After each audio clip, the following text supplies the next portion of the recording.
সবাই কেমন আছো? ভালো আছো?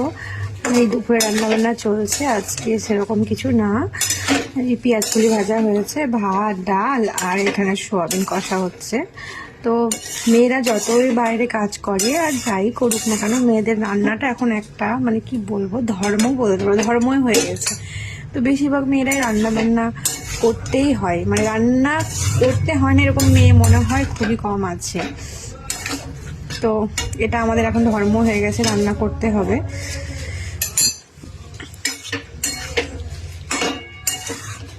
আমার কথাটা শুনে হয়তো অনেক ছেলেরা বলবে যে আমরাও রান্না পারি, কিন্তু দেখো, ছেলেরা যতই রান্না পারুক, যতই রান্না করুক, তাদের রান্নাঘরে ঢোকা মানে রান্নাঘরের বিপদ।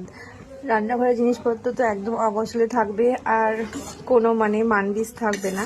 মেয়েরা যেমন ধরো গুছিয়ে রান্না বান্না করতে পারে, যেমন হাত ধুয়ে ধুয়ে সব কৌটো কাটাতে হাত দেয়, কিন্তু ছেলেরা ওগুলো করবে না, পুরো আঁশ পেঁয়াজ এক করে দেবে।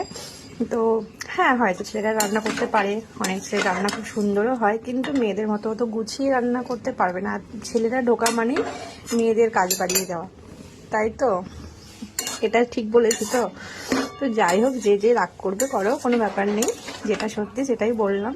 তো আমার এই সোয়াবিন কষাটা কিন্তু প্রচণ্ড টেস্টি হয়, কারণ আমি যাদেরকে এই সোয়াবিন কষা খাইয়েছি সবাই কিন্তু আমার খুব নাম করেছে।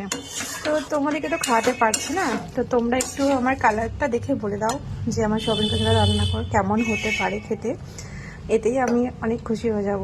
কারণ রান্না যখন আমরা করি, যদি কেউ একটু প্রশংসা করে দেয়, রান্না করার কিন্তু এনার্জিটা আরও বেড়ে যায়, আর মনে হয় নেক্সট টাইম আবার ভালো করে কিছু করব। এই জিনিসটা কিন্তু হয়, আর খুব মানে ভালো লাগে। আমার তো লাগে, তোমাদের কার কার লাগে সেটা বলতে পারবো না, কিন্তু আমার লাগে। আর একটা কথা, হ্যাঁ, রান্না যেমনই হোক, প্রশংসা করলে কিন্তু রান্নার স্বাদ আর গুণ দুটোই বেড়ে যায়, বলে দিলাম। তো যেমনই হোক, প্রশংসা কিন্তু করতে ভুলবে না, ঠিক আছে? সবাই ভালো থেকো, টাটা, গুড আফটারনুন সবাইকে।